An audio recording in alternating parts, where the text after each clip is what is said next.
I would like to encourage you to have more sex. We all get enjoyment from the act of sex, but we fear having children as a repercussion, which could have stark implications on the future of our nation. As a father of four children that desires the best and brightest future for each of them, I have taken upon myself to research how important the fertility rate is to America's society and economy. The purpose of this speech is to sway you against the idea that the world is overpopulated and show you why it is essential to America's future that we have more children per family. In order to do this, I'd like to make 3 points. 1. Overpopulation is a poorly defined myth. 2. It is vital to the continuation of America's economy. And 3. Children bring joy and abundance. My first point I would like to make is how overpopulation is falsely perpetrated. We are indoctrinated to believe that the earth is overpopulated and will soon run out of precious resources essential to life. A quick look at recent data will show that the opposite is true. According to the World Factbook found on the CIA website, over half of the world is in population decline. In fact, China, the world's most populated country, has recently eased the one-child policy, according to bbcnews.com. Population decline has also been the trend in America over the course of the last century. Data from Pew Research shows that in 2007, America dropped below the mark of 2.1 children per woman and has continued to decline each year since, which is going to lead to lower future population.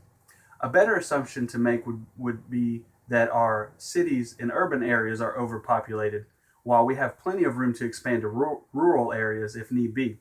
In fact, many states with large expanses of rural area are offering incentive for people to move there and make their homes. This brings me to my second point on how population decline can affect America's future. I would like to use China as an example again. It is well known that China's government is totalitarian, meaning that the people have no political power.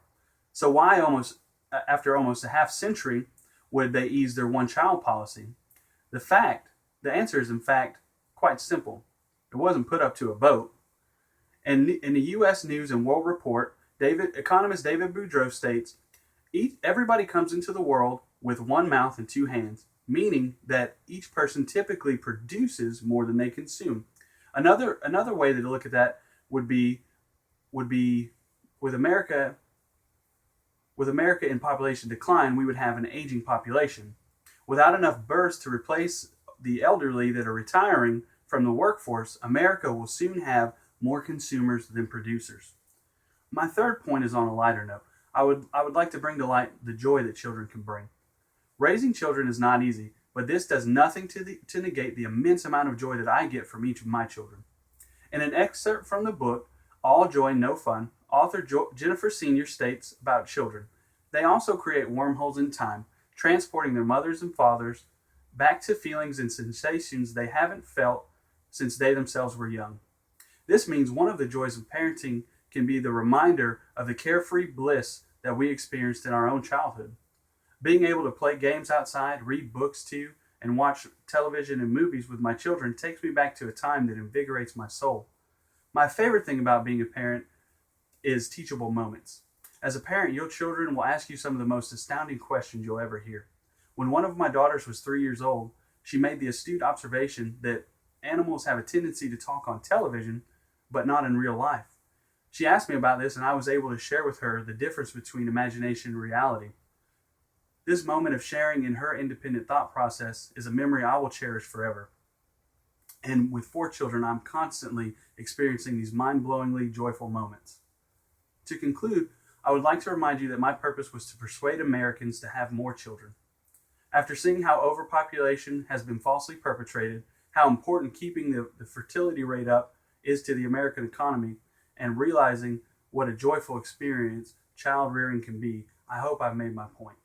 In desiring the best future for my children, I have researched the effects of a low birth rate on the American economy, and the results are staggering. As American citizens, this issue affects each of us. I know that in this economic downturn, having children seems like a big risk, but in not adding numbers to the future workforce, we are doing more harm than good.